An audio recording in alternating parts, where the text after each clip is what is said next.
Guys, it's army. कैसे हो आप सब? आई होप आप सब अच्छे होंगे। अगर आप सब अच्छे तो फटाफट से जाके कमेंट सेक्शन के अंदर एक थम्स अप प्रेस कर दो और एक प्यारे से कमेंट कर दो अपनी दीदू के लिए। So I am your maths educator, your English educator and your living दीदू। Welcome to all of you in your channel brilliant classes. So guys, आज की इस वीडियो के अंदर हम पढ़ने वाले हैं क्लास 12 मैथ्स के चैप्टर नंबर 13 प्रोबेबिलिटी को। सो इस चैप्टर की स्टार्टिंग जो है इस वीडियो के अंदर हम करेंगे। इस वीडियो के अंदर हम एक्सरसाइज 13.1 के अंदर जितना भी कॉन्सेप्ट यूज होने वाला है वो पढ़ेंगे। तो फर्स्ट जो टॉपिक आता है वो है कंडीशनल प्रोबेबिलिटी। तो कंडीशनल प्रोबेबिलिटी क्या होती है ये देख लेते हैं। तो पहले मैं तुम्हें दिखाती हूँ एक डेफिनेशन, ठीक है, क्योंकि इस चैप्टर के अंदर डेफिनेशंस बहुत ज़्यादा इंपॉर्टेंट है, इसके लिए हम जो इसमें डेफिनेशंस भी देखेंगे। तो देखो, कंडीशनल प्रोबेबिलिटी हम किसे बोलेंगे? The probability of the event E is called the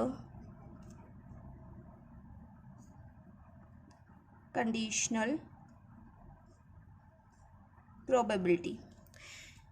कि कोई इवेंट है E, उसकी प्रोबेबिलिटी जब हम निकालेंगे उसी को क्या बोल देंगे? कंडीशनल प्रोबेबिलिटी बोल देंगे। और इस केस में जो हमारा F होगा, जो F होगा वो क्या होगा? हमें गिवन होगा। Given that F is already occurred। सो मैंने इतनी कमांड लिखी है, तुम समझ में कुछ नहीं आया होगा। तो एक एग्जांपल लेते हैं। तो मुझे अगर कोई कॉइन है मेरे पास, तो कॉइन के दो टाइप्स होते हैं ना। फर्स्ट होता है हेड, फर्स्ट साइड जो होती है वो हेड होती है, सेकंड जो होती है टेल होती है। तो अगर मुझे प्रोबेबिलिटी निकालनी है हेड की कि कितनी बार जो है कॉइन के ऊपर हेड आया जब मैंने उसको ट्विस्ट किया, है ना। तो हेड की प्रोबेबिलिटी निकालने के लिए उस प्रोबेबिलिटी को हम क्या बोल देंगे कि वो प्रोबेबिलिटी क्या है? Conditional probability. मतलब हेड की प्रोबेबिलिटी निकालने को ही हम बोल देंगे कंडीशनल प्रोबेबिलिटी। और जो एफ है, मतलब जो कोई टेल है, हमें वो टेल तो हमें गिवन है ना, वो तो पहले से ही अकर्ड हो चुका है, वो तो पहले से ही आ चुका है। जब हमने हेड निकाला, हेड की प्रोबेबिलिटी निकाल रहे थे, तो उस टाइम पे टेल तो पहले से ही अकर्ड था। तो जो हमारे टेल की प्रोबेबिलिटी होगी वो क्या होगी? गिवन होगी, ठीक है। सो इसको जो हम डिनोट कैसे करते हैं? इसको डिनोट करते हैं हम probability of E by F से। मतलब इस केस में क्या है कि हमें प्रोबेबिलिटी निकालनी है ई की जब हमें एफ गिवन है ना। तो इसके आंसर होता है probability of E intersection F upon में प्रोबेबिलिटी ऑफ एफ, ठीक है। ये हमारा फॉर्मूला होता है, आंसर नहीं होता, फॉर्मूला होता है, ठीक है। अगर मुझे प्रोबेबिलिटी निकालनी है किसी इवेंट ई की, है ना, मान लो कि मुझे एक कॉइन गिवन है, उसकी में मुझे हेड कितनी बार आया है ट्विस्ट करने पे, वो मुझे प्रोबेबिलिटी निकालनी है, प्रोबेबिलिटी ऑफ हेड निकालनी है। उस केस में जो है मुझे प्रोबेबिलिटी ऑफ टेल गिवन है, प्रोबेबिलिटी ऑफ टेल मुझे गिवन है कि कितनी बार उस कॉइन पर टेल आया, ये मुझे गिवन है। तो प्रोबेबिलिटी ऑफ हेड निकालना है, तो उस चीज़ को हम बोल देंगे कंडीशनल प्रोबेबिलिटी। और उसको हम कैसे डिनोट करेंगे? उसको हम डिनोट करेंगे probability of E by F. हम प्रोबेबिलिटी निकाल रहे हैं ई की in the case of F. उसका फॉर्मूला हो जाएगा probability of E intersection F upon में प्रोबेबिलिटी ऑफ एफ।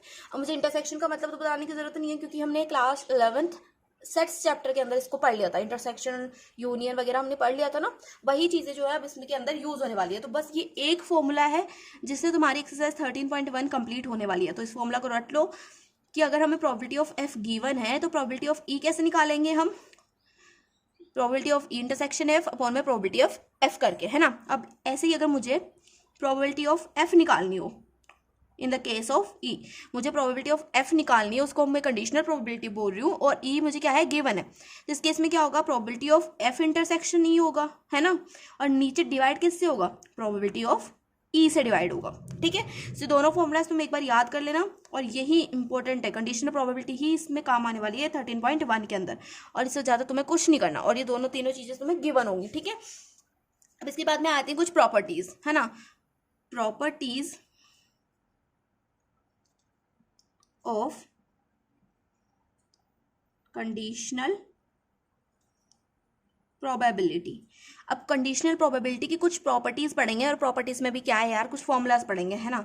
तो फॉर्मूलाज के अंदर मैं तुम्हें क्या करूंगी? डायरेक्ट बताऊंगी, फॉर्मूलाज बताऊंगी, ज्यादा उनको सोल्व करवाने की कोशिश नहीं करूंगी, उनको प्रूफ नहीं करवाएंगे, सीधा डायरेक्ट फॉर्मूलाज पढ़ेंगे, ताकि तुम्हारी जो वीडियो ज्यादा लेंथी ना हो, ठीक है। तो कंडीशनल प्रोबेबिलिटी मेरे को लगता है तुम्हें समझ में आ गया होगा। अगर नहीं आया तो एक बार कमेंट सेक्शन में बोल सकते हो तुम मुझसे, मैं वहां पर भी तुम्हें अच्छे से क्लियर कर दूंगी, ठीक है। और वैसे मैंने अच्छे से बता दिया है कि कंडीशनल प्रोबेबिलिटी क्या होती है। हमें किसी इवेंट की प्रोबेबिलिटी निकालनी है जिसका नाम है ई, तो उसकी प्रोबेबिलिटी को निकालने का जो मेथड होगा उसी को हम बोल देंगे कंडीशनल प्रोबेबिलिटी। और उस टाइम पे हमें क्या होगा? एफ जो है गिवन होगा, तो उसको हम डिनोट करेंगे probability of E by F से, ठीक है। अब देखते हैं हम प्रॉपर्टीज ऑफ कंडीशनल प्रोबेबिलिटी। तो देखो फर्स्ट प्रॉपर्टी क्या बोलती है हमारी, फर्स्ट प्रॉपर्टी, तो ये प्रॉपर्टीज थोड़ी सी याद रख लेना, ज्यादा याद रखने की जरूरत नहीं है। तो probability of S by F, तो probability of S by F जो है वो इक्वल होगी probability of F by F के और प्रोबेबिलिटी ऑफ वन के, मतलब वन के इक्वल होंगी ये दोनों। Probability of S by F equal होगी probability of F by F is goes to one. F तो हमें पता है, वही जो गिवन होगा हमें। और एस क्या होता है, एस है हमारा सैंपल स्पेस। एस क्या है मेरा, एस है मेरा सैंपल स्पेस। वो जैसे तुम्हें यूनिवर्सल सेट गिवन होता था सेट वाले चैप्टर में, 11th क्लास में पढ़ा था, अगर थोड़ा सा भी याद हो तो तुम्हें यूनिवर्सल सेट गिवन होता था।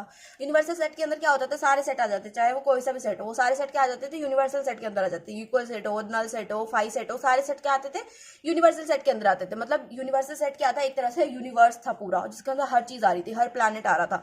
वैसे जो सैंपल स्पेस होता है इसके अंदर सब गिवन होता है, सारी चीजें गिवन होती है। हमें जो है ये प्रोबेबिलिटी ऑफ ई निकालनी है ना, तो इस टाइम पे जो सैंपल स्पेस होगा उसी में से चेक करके हम प्रोबेबिलिटी लिखेंगे। जैसे अगर मैं तुम्हें बोलूँ कि कॉइन का सैंपल स्पेस क्या होता है, कॉइन का सैंपल स्पेस क्या होगा, हेड और टेल होगा, है ना। हेड हेड भी हो सकता है, टेल टेल भी हो सकता है, ये सब क्या होगा, कॉइन का सैंपल स्पेस होगा। तो उसी को बोलते हैं सैंपल स्पेस, ठीक है। तो इसको ज्यादा याद रखने की तो वैसे जरूरत नहीं है, क्योंकि ज्यादा काम में नहीं आने वाली तुम्हारे। अब जो सेकंड प्रॉपर्टी देख लेते हैं, पर याद कर लेना, ठीक है, कई बार आ जाती है काम में। Probability of A union B, probability of A union B upon में एफ इज इक्वल टू होगा probability of A by F plus में probability of B by F minus में probability of A intersection B by F, ठीक है।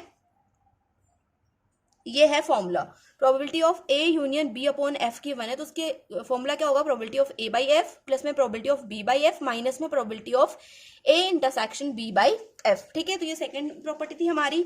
अब देखते हैं third property. तो थर्ड प्रॉपर्टी है हमारी probability of E dash F, probability of E dash F is equal to होगा 1 minus probability of E by F. अब तुम बोलोगे दीदू ई डैश कौन सी वाला आ गई, तो ई डैश का मतलब है, जैसे प्रोबेबिलिटी ऑफ ई क्या है, प्रोबेबिलिटी ऑफ ई के अंदर तो हमें सब देखना पड़ेगा, है ना। Probability of E by F क्या होगा, probability of E intersection F upon में प्रोबेबिलिटी ऑफ एफ होगा। पर probability of E dash F क्या होगा, ई डैश एफ का मतलब है कि जो probability of E by F में नहीं है वो किस में आएगा, probability of E dash F में आएगा, ठीक है। जो भी चीजें probability of E by F में के अंदर हमें गिवन नहीं है, वो सारी चीजें आएंगी probability of E dash F के अंदर, ठीक है। तो हमारी जो ये फॉर्मूला कैसे होता है मैं तुम्हें बता देती हूँ एक बार। यहाँ पर ऐसे होता है probability of E by F plus में probability of E dash by F is equal to होता है 1 के। तो अगर मुझे प्रोबेबिलिटी निकालनी है ई डैश बाई एफ की, तो इसके लिए मैं क्या करूंगी, probability of E by F को दूसरी साइड भेज दूंगी। तो यहाँ पर अगर मैंने इसको दूसरी साइड भेज दिया तो ये कैसे आ जाएगा, probability of E dash F is equal to आ जाएगा 1 minus probability of E by F, है ना। तो यही चीज है, अगर मुझे probability of E by F निकालनी थी, अगर मुझे को probability of E by F निकालनी हो तो मैं इसको दूसरी साइड भेज दूंगी, तो यहाँ पे जगह 1 minus probability of E dash by F. तो यही होती है हमारी थर्ड प्रॉपर्टी। अब हम पढ़ेंगे फोर्थ प्रॉपर्टी। अब फोर्थ प्रॉपर्टी क्या गिवन है भाई, तो फोर्थ प्रॉपर्टी के अंदर हमें गिवन है number of A union B is equals to number of A plus में नंबर ऑफ बी माइनस में number of A intersection B, ठीक है।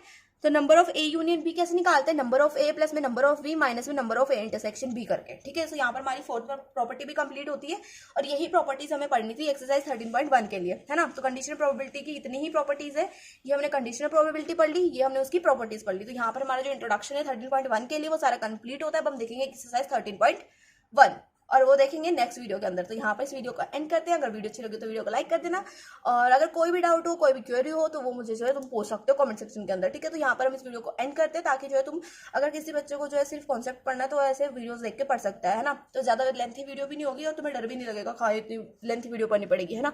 सो अब जो क्वेश्चन है हमारे 1 to 17 वो हम नेक्स्ट वीडियो के अंदर सॉल्व करेंगे। तो अभी के लिए बाय बाय, टेक केयर, मिलते हैं नेक्स्ट वीडियो के अंदर।